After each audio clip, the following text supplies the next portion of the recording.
नमस्कार विद्यार्थी मित्रांनो. Today we are going to see a very important second last poem in our second unit, and that is She Walks in Beauty.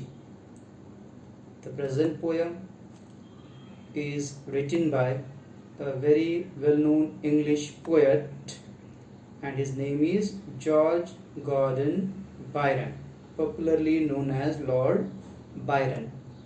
So first of all, we will learn about the poet. So let's see the information about the poet. He is popularly known as Lord Byron, as I told you earlier, and he was a great English romantic poet.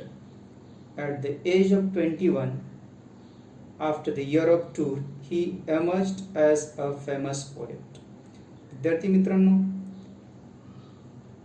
Lord Byron हे एक romantic poet आहेत. Romantic म्हणजे जे शृंगारिक वर्णन करतात, निसर्ग, सौंदर्य.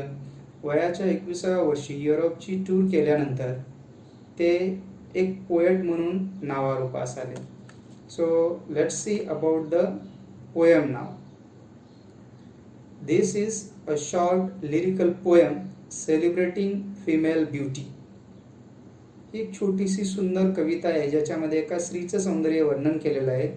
The poet describes external and internal beauty of an unnamed woman. एक unknown, अनामिक स्त्रीचं वर्णन कवी या ठिकाणी करतोय. आणि स्त्रीच्या सौंदर्याचं वर्णन, आणि सौंदर्य कसं आहे, आंतर सौंदर्य आणि बाह्य सौंदर्य. आंतर सौंदर्य म्हणजे मनाचं सौंदर्य. ही कम्पेअर्स हर विथ मेनी ऑब्जेक्ट्स, आणि त्या स्त्रीची तुलना तर वेगवेगळ्या ऑब्जेक्ट्स बरोबर करतोय. Definitely it is a love poem, but Byron does not express his love for the lady. नक्कीच ही एक प्रेम कविता आहे, प्रेम गीत आहे, परंतु we don't have any clear cut idea whether the poet was in love with that lady or not. So let's begin with the first stanza. She walks in beauty like the night of cloudless climes and starry skies, and all that is best of dark and bright meet in her aspect and her eyes. Thus mellowed to the tender light which heaven to gaudy day denies. This is what the first stanza. The poem is divided into 3 stanzas, 6 lines each. So see friends, पहिल्या स्टँझामध्ये कवीने त्या unknown किंवा अनामिक स्त्रीचं अतिशय सुंदररित्या वर्णन केलेलं आहे. ती कशा प्रकारे सुंदर दिसते. So here he begins. She walks in beauty. पहा, कवी या ठिकाणी म्हणतो की तिची चाल सुंदर नाहीये किंवा ती सुंदरपणे चालते असे नाही. कवी या ठिकाणी म्हणतो की ती सौंदर्यात चालते. Like the night of cloudless climes and starry skies. See how she walk. She walks as if the night approaches. जशी संध्याकाळ येताना कुठलाही आवाज न करता सायंकाळ किंवा संध्याकाळ होते, त्या पद्धतीने ती चालते. आणि तिचं सौंदर्य like the night of cloudless climes and starry skies. कशी सुंदर आहे ती. तर क्लाइम्स म्हणजे क्लायमेट, वातावरण, आणि स्टारी स्काईज म्हणजे असं आकाश ज्याच्यामध्ये चांदण्या दिसत आहेत. एखाद्या काळोख्या रात्री आकाशामध्ये कुठलेही क्लाउड्स म्हणजे ढग नसताना, चांदण्या चमकत असताना जे सौंदर्य त्या ठिकाणी दिसतंय, अगदी तसंच काहीसं सौंदर्य त्या अनामिक अननोन स्त्रीचं होतं. त्याच पद्धतीने ती चालत होती. And all that is best of dark and bright, meet in her aspect and her eyes. बघा, व्हॉट अ कंपॅरिझन. कवी म्हणतो की त्या स्त्रीचं सौंदर्य हे अप्रतिम आहे, शब्दाच्या पलीकडचं आहे. असं वाटतंय की डार्क आणि ब्राईट, काळोख आणि तेजस्वी प्रकाश, याच्यामधलं जे चांगलं आहे ते सगळं सुंदर या स्त्रीमध्ये एकवटलेलं आहे, युनाइट झालेलं आहे. आणि ते ही परफेक्ट ब्लेंडिंग किंवा मिश्रण.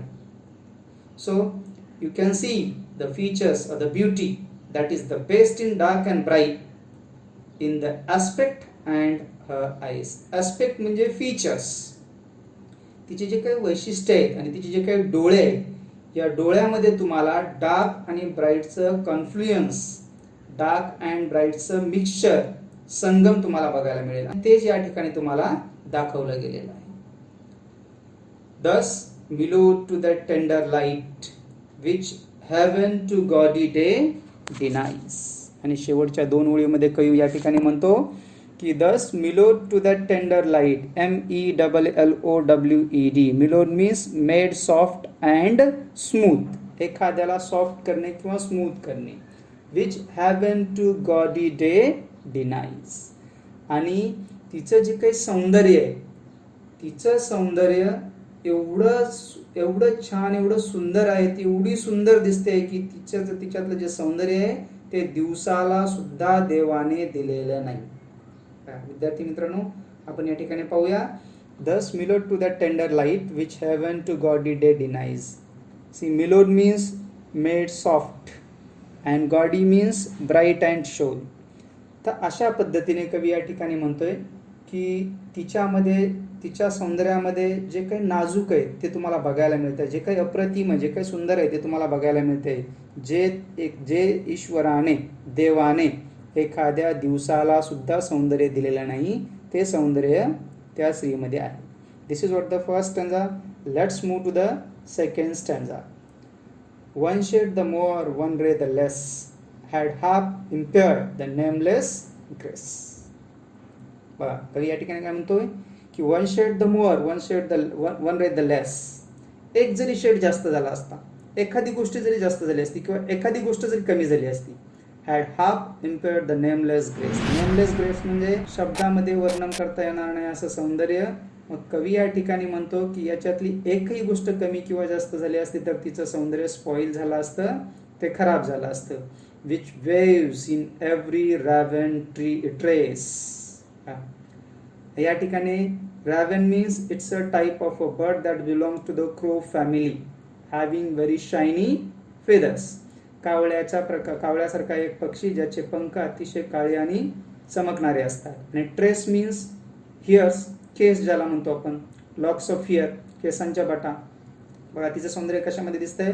which waves in every raven trees or softly lightens over her face. तिचं सौंदर्य तुम्हाला तिच्या काळ्या केसामध्ये दिसून येईल, जे वाऱ्याने उडत आहेत, जे वेव्स सारखे उडत आहे. आणि त्याच वेळेस तिच्या चेहऱ्यावरती एक सॉफ्टनेस, तिच्या चेहऱ्यावरती एक ग्लो तुम्हाला दिसून येईल. प्रकारची सुंदर ती स्त्री आहे. Let's move to the last line of the second stanza. Where thoughts serenely sweet express, how pure, how dear their dwelling place.